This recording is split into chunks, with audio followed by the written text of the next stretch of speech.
Hi card making friends, welcome back. It's Sandy here and I am playing with some new Whimsy stamps stuff today. They sent me a couple of these little things and I was really excited to play with these. The stamp set is called Gnome Party Row and it's really cute and I was really excited about that. But the second thing they sent me is what I'm really excited about. This is NoFuss instant masks.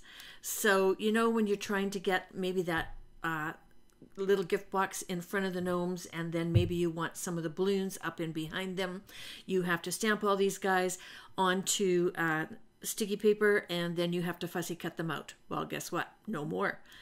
Fussy cut instant masks are new from Whimsy and they've got a bunch of the stamp sets that they have created them with, and there is a release today for these cute little gnomes.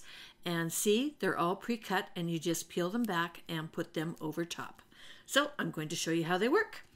We're going to get this little stamp set open. I have a 4 1/4 by 5.5 piece of Hammermill white. That's going to be my card front. I'm putting it on my sticky mat, holding it down, because we're going to do 3 layers, but we're going to have a completely flat card. So in the foreground, I'm going to put this little gift, birthday gift. So I've got the stamp out. I'm using intense black ink from Simon Says Stamps because it's Copic friendly, and I am going to color this with Copic markers. Okay, and I have to stamp this a couple of times because it's brand new, so it needs a little breaking in. Give it a quick clean, and I'm going to get rid of the stamp. And from my sheet, I am looking for the mask for that particular gift, gently peeling it off. And look at that, it fits perfectly right over top of my stamped image. And you do want the black lines to show. Okay, next we're going to put the gnomes. They're going directly across the bottom. And I am leaving a tiny little bit of room in the bottom because I want to add some green in there just to kind of balance it out. Okay, so again, stamping with my intense black ink. And again, I'm going to stamp this a couple of times just to make sure that I get a really nice, good, dark outline. Okay, liking that. Again, clean my stamps. Going to remove that big guy. I like to put them back, otherwise I lose them. Okay, gently peel off the mask from the sheet. And you're going to position it right over top. Okay, so I pull up the mask for the gift here because I think I've got it all covered. I could have left it in place because it actually hangs out the bottom a little bit and I end up having to put it back on. So, and I did tear a little tiny piece off, so that's what I'm trying to peel back right now. Okay, so that's out of the way. Then I'm going to take the mask for the gnomes and position that and lay it over. And see, here's where we discover that the gift still hangs out the bottom. So I need to cover that because I'm going to be doing a background. Okay, so I covered that back up. Now I'm going for the balloons. There's 2 stamps for the balloons, a single one and a double. I'm going to use all of them. And I'm going over on the left-hand side because I want it to balance out because I've got the gift on the right. And I'm leaving room for the sentiment in the center. Okay, so everything's all covered up. I'm ready to go. So again, black ink and stamping these a couple of times for good coverage. There we go. And there are masks for the balloons as well. There is a mask for pretty much everything. So again, putting my stamps away, then I'm grabbing the single balloon and placing it on. And then the double balloon and placing it on. Okay, I'm all masked up. Now I'm ready to do a background. I am going to be using some distressed oxide inks for my background today, Cracked Pistachio and Salty Ocean. I'm going to start with Cracked Pistachio. I'm using a couple of medium-size blending brushes, and what I love about these masks is I don't rub too hard when I do my ink blending, but none of the corners lifted. So that's what I really like about these masks. Good quality, good stick, and they stayed in place for this entire background, even though I got it quite wet in a little bit. You will see. Okay, so there's my grass along the bottom. I'm just cleaning off my glass mat so that I don't keep transferring that green around. I want a little bit of green in the center and down the side a little bit, just for a contrast in the background. And make sure that you blend both ways so that you get into all the nooks and crannies behind all of these masks. There are some tiny little spots. Okay, kind of liking that. I'm going to switch over to the blue, which is the Salty Ocean again. Just making sure that I don't have some funky color on my brush before I get started. And going to gently go around the outline and do all the blue. And you notice that I'm starting off on my glass mat before I go onto my paper. That's to make sure that I don't get that great big blob of ink right from the very get-go. And I'm also using the paper towel as well, because this blue is quite dark and it goes on quite heavy. I think I just re-inked this ink pad, and so it's really juicy. So I'm trying not to get any of those great big huge blobs going on there. Okay, going back for my second coat, just kind of blending everything, trying to balance it out a little bit. I am going to do some splatter, so it's not totally necessary to have perfect coverage, because by the time I splatter some water and some paint, it's going to look just awesome. Back with the green a little bit, just to blend in where they kind of come together.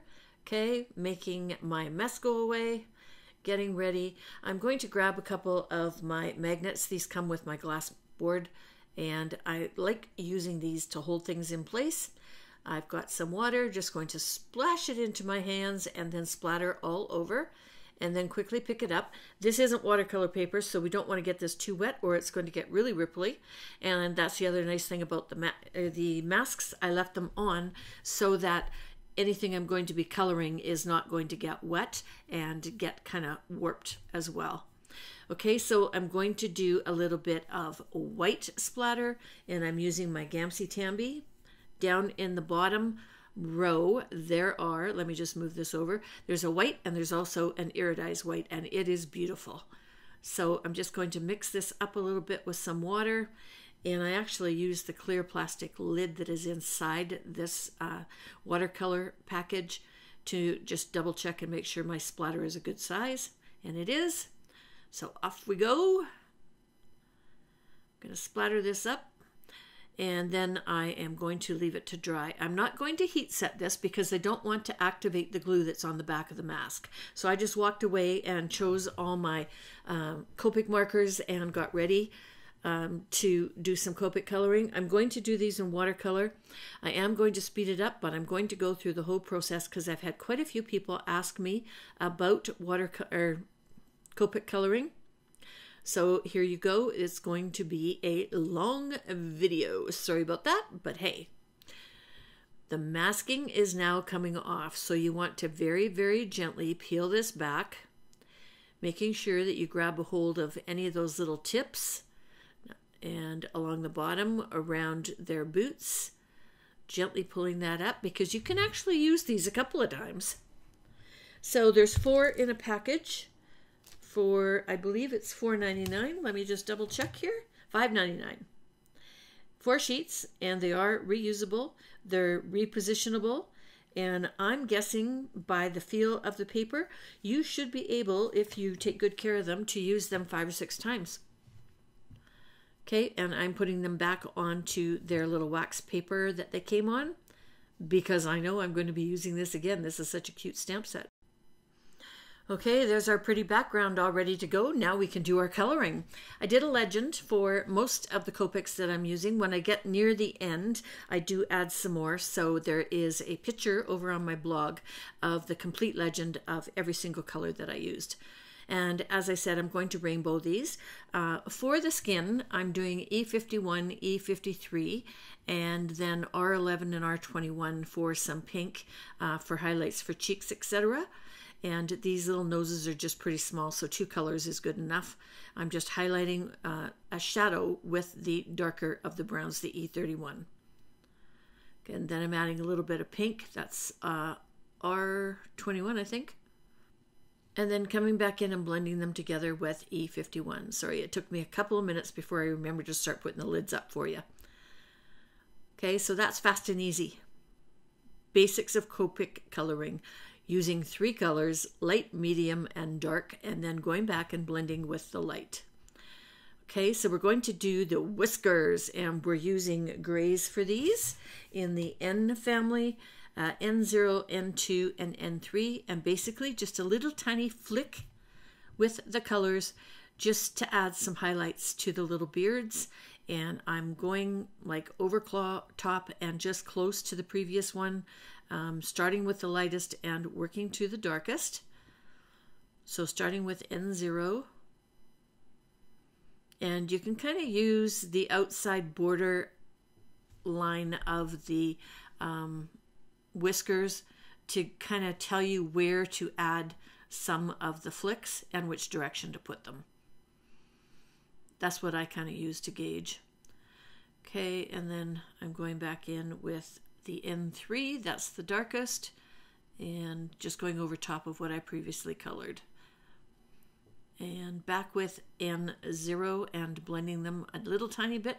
I thought they were a little bit on the dark side, so I'm just blending them out. Okay, so I started with my rainbow with pink, but I noticed that the little girl is the second one in, and I didn't want to give the little guy a pink hat. So I'm going to start with pink on the second one and give her a nice little outfit. So we're going to start with R81, and that's going to be my flood color. Then I'm coming in with R83, and that's part of my shadow. And then I thought, oh yeah, I got to do her dress. Back to R81 for the beginning of her dress, and flooding the entire image with that light color. And that kind of wets the paper and gets it set up to accept a little bit of the ink. Coming in with R83 to start adding the shadows and highlights. Okay, and then I'm coming in with R85, and this is the darkest of the 3 colors. And again, adding more highlights and shadows. And then coming back with R81, and I'm going to blend over all of these and hopefully blend them together. And I like to do this twice.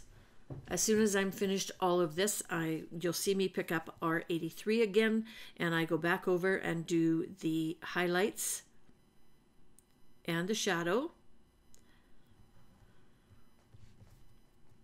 down into her dress. And then I come back again with R85, which is the darkest of the colors. Again, adding the little folds in the hat and the little shadows in her dress, and then blending again with R81. So I kind of have 3 colors that I like to use for my basic colors. I use them all the time, and they're the same all the time. They're the ones that I have gotten comfortable with and that I like to use to color. So I know that you can get 5, 6, 7 layers. I don't like to get that carried away with my Copic coloring. I like to have fun with my Copic coloring. So I've gone to the red now. R24, R46, and R59 are the colors that we're using. I have flooded with the lightest, which is the R24. Now I'm adding the highlights and shadows with the R46. Coming in with the darkest, the R59. And darkening my shadows. Coming back with R24 and blending it all together. You will find as you start playing with Copic markers too that some colors blend really easily and some don't. I have really found that. I find a really hard time blending my purples. I don't know why, but they just don't like to blend. Blues blend quite well. Grays blend well. I don't know, it's just kind of funny. Every once in a while you get a marker that just wants to stand out on its own and doesn't want to be blended. It takes some work. And I forget to pop this over, but when you see a really good blend, if you turn your paper over, you'll see that you have pretty much saturated the paper with the color because you can see it on the back side. And that's kind of when you know that you got a really good blend going on. You got enough ink in there to move things around. Okay, so we moved on to the yellow. Y11, Y15, and Y19 are the three colors. And I'm putting the darkest Y19 on right now on little gnome number 3. And I'm coming back with my Y11 to do a blend. And these three yellows blend very nicely together. I really like these ones. They're a nice happy yellow. I use these for sunflowers. The card that I did the other day used these colors. For suns, any kind of bright, pretty yellow that you want to use. These blend really well. And you can't really see this little guy's body, so we don't have any other clothing to do. So we're moving on to the greens. We've got YG03, YG17, and YG67 are the three colors. I love this lime green. I use it all the time. So the shadow is going to be the YG17, which is the medium color. I think I get a little carried away with the shadow on this one, but oh well.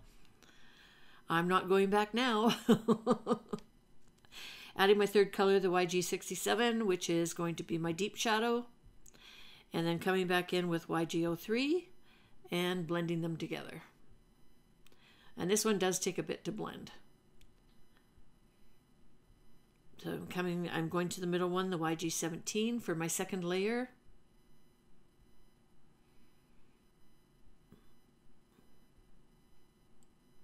I'm sorry, my camera goes in and out of focus a little bit too. It's having a hard time deciding what it wants to focus on, the movement of my hand or the colors on the card. It's very, very sensitive. Okay, so again, I'm blending with the YG03. Sometimes if you blend in a circular motion, it really helps to get rid of straight lines like that. I find anyway. My yellow started to dry and I didn't like how light it was, so I have gone back with Y15 and Y19 to add some more color in and then blended it back out with the Y yellow. And did you notice that sometimes as you're working along that as it dries, it gets a little bit lighter? So on to teal. The BG11, BG13, and BG49 are the colors that I like to use for this color. And beginning of the week, I used this color on some pumpkins for a Spellbinders card that I did. And these are the ones. Okay, so flood with the lightest, the BG11. Coming in for shadows and highlights with BG13. Kind of decide which side of your art you want your shadows on and put them all on the same side. That kind of helps to add depth to your picture. And that's what we're doing with this today. We've got, you know, the gifts are in the foreground, the gnomes are in the middle, the balloons are in the background, and then behind that we've now created a whole sky. And now we are creating depth with the colors of the Copic markers. Adding the shadows. And I am flooding back in with BG11 to blend those colors together. And a little bit of her dress is showing, so we're giving that a little color as well.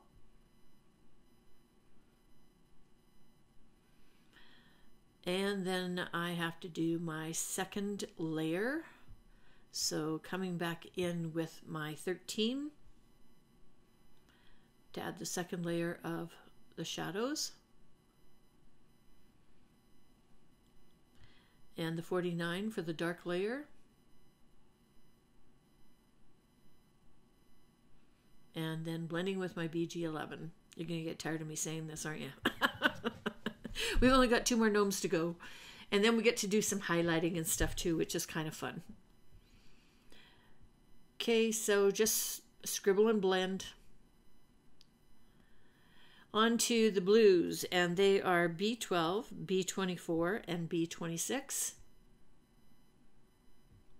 Flooding with B12. This is a pretty blue combination. I like this blue. It's kind of a medium bright by the time it's finished.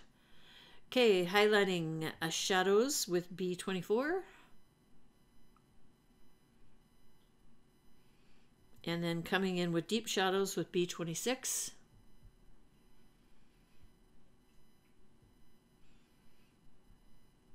Got to go all the way around that bow. I guess I do that with the second go round. Okay, so giving it a good blend with the B12.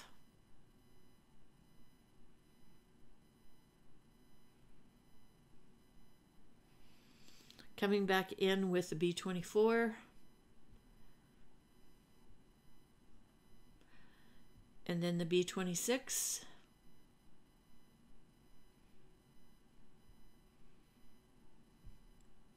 And again blending with B12.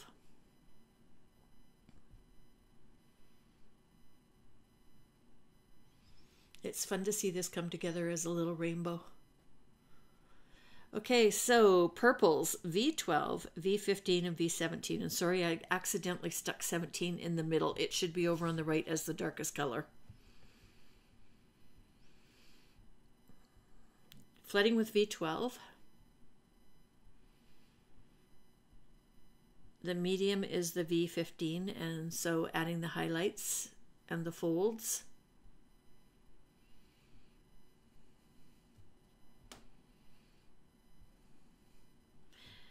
And then the dark highlights with V17.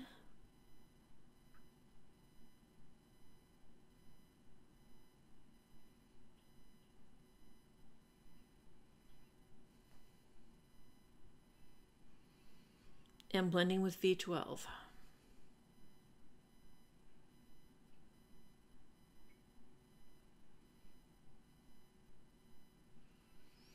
And then we're going to repeat.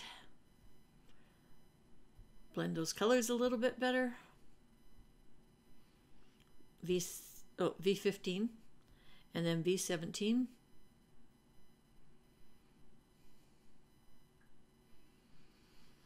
And then blend again with V12.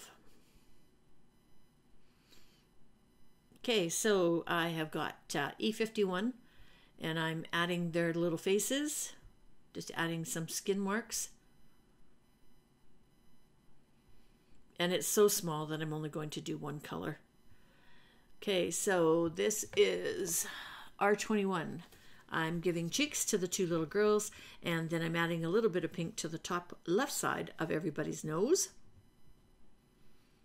Liking that so far. Okay, I am going to color the parcel. So I'm going to do the pinks. So I'm going to do R81, and that's going to be my base color. So I'm putting down the first layer. Then I'm going to come back with R83 and outline it. That's the medium pink. And then blend those two colors together with R81. I decided not to do the R85. It was a little bit dark, and because this is in the foreground, I wanted it to be a little bit lighter. My highlight color is going to be the lime green, which is the YG03. So I'm doing the little circles in that, and then the top box I'm going to do in the green as well. So flooding the area with the light YG03, then coming back in and outlining it with YG17, adding some highlights on the little circles, and then blending it together with YG03.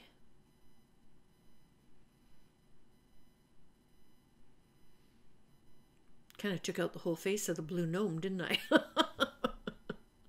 I could have positioned it in between those two a little bit better, I guess.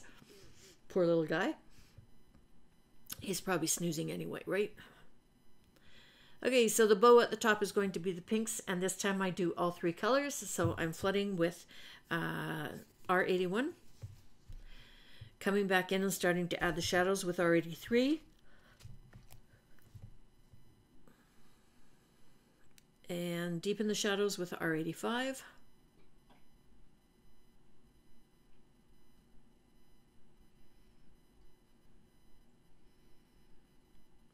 Okay, and then blending with R81. And at the very end, I'm going to bring in a white gel pen and really add some highlights to this. It'll really make it pop. Okay, so that finishes that. We are on to the balloons. Balloons are really fun to blend. I'm starting with the yellows. So we're doing Y11, Y15, and Y19. I, again, am flooding with the lightest color, the 11. And then I'm coming back in with 15. And I'm going to add the shadow. The other balloon is in front, so you want to put the shadow in behind. And then darken it with the Y19, just around the edge of the other balloon. And then come back and really blend it out with Y11. And you'll see I like to go in a circular motion with balloons and just really get that ink blended in.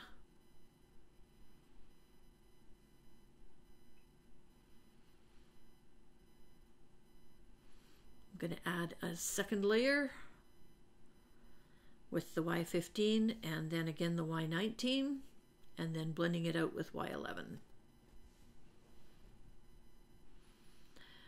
Okay, the next balloon I've decided to do in teal, so we've gone back to BG11, BG13, and BG49, starting with 11, flooding the entire thing.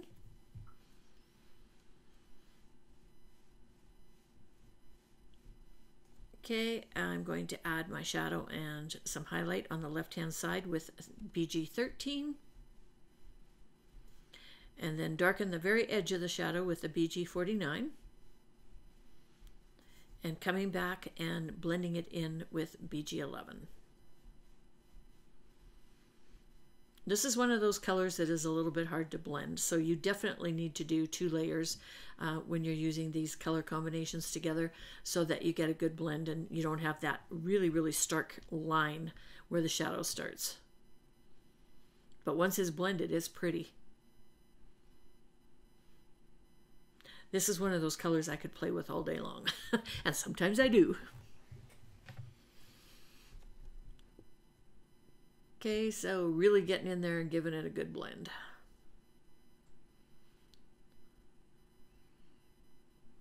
Liking that, trying to decide what my third color is going to be. It's going to be green.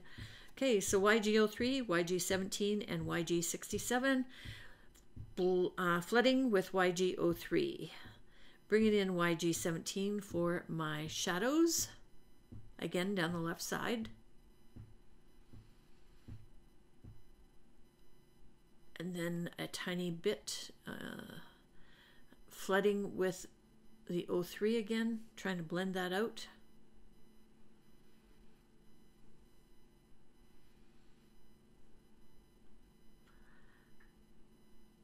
The boots. The boots are done with N6, N8, and N9. So these are dark, dark grays, but they're not blacks. And again, starting with the lightest color, I end up only using 2 of these because the boots are so small. There's not really enough room to do blending of 3 colors. So unless you look really closely, you would just think they were black. And this is where I go, hey, I forgot to color this little guy's pants. So back to the purples, V12, V15, and V17. Okay, this is 15 for the shadows. And then a little bit of 17 for some really dark shadows.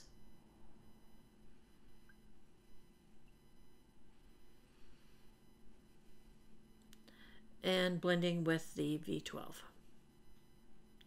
My biggest problem coming up next is what color to make the hair for the girls. Finishing the boots, I'm doing N8 as just little side highlights, making some spots a little tiny bit darker.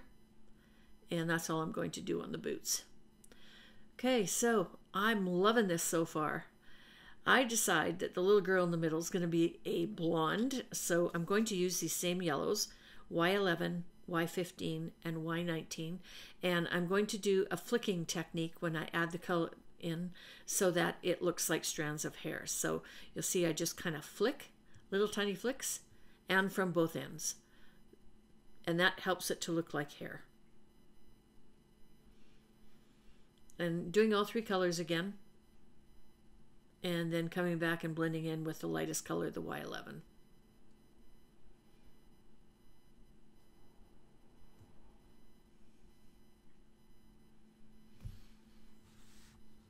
Okay, so I'm kind of happy with her. I decided the other one's going to be a redhead. So Y23, YR14, and YR27. Starting by flooding with Y23.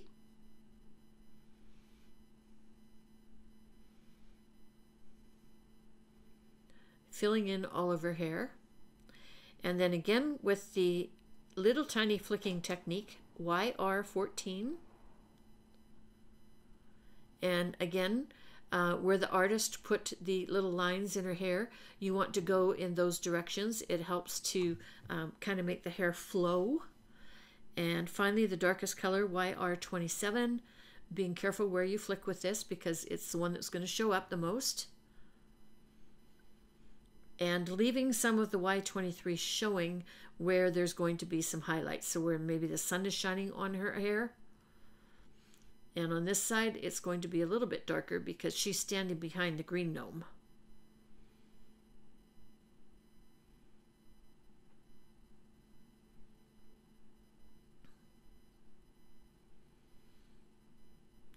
Okay. And then coming back with Y23 and flicking and blending.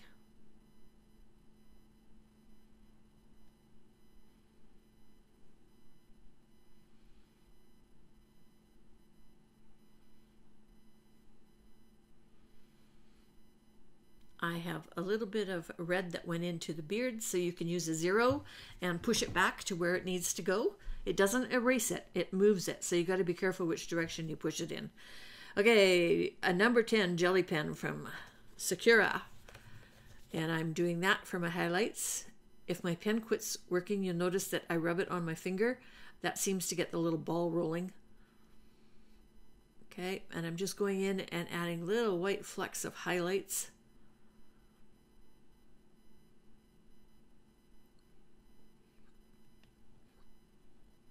For the little present, I decide that I'm going to add a whole bunch of dots to it.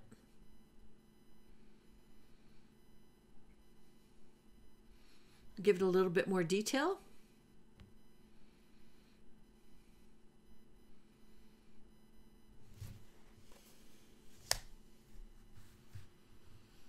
And a little bit around the bow as well. And I think I'm kind of liking that. Okay, so it's time to add a sentiment. I've popped it back into my Misty, and I've decided on its party time sentiment for the center. I'm putting it in the light green part there, and I'm going to use my VersaFine Clair Nocturne black ink. This is my go-to ink for sentiments because no matter what you've done to the background, this stuff is so black it goes right through anything that you could have put in its way. So you get a beautiful solid image. Everything I've used today is listed underneath this video, and there's a link over to my blog. If you enjoyed today's video, please consider giving me a thumbs up, and until next time, toodles!